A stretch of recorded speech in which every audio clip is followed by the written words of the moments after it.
เดี๋ยวที่พามาเบิ่งเตาถ่านเนาะว่าเตาถ่านเดียวใส่เผาเป็นอย่างเตา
50 เตาเนาะ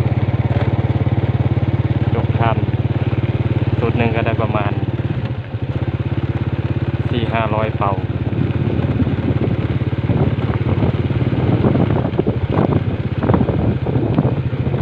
นอกนั้นยังมีเตาถ่านขาวอีกเนาะจังหน่อยจะพาไปเบิ่งเตาถ่านขาวอีก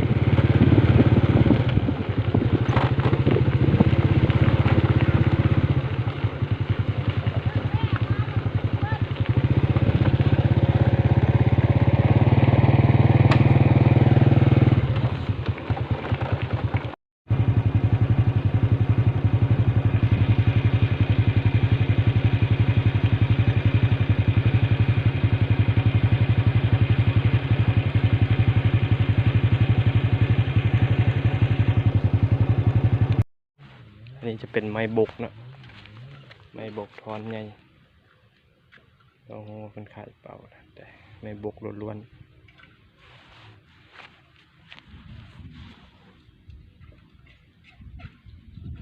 นี่กำลังโชว์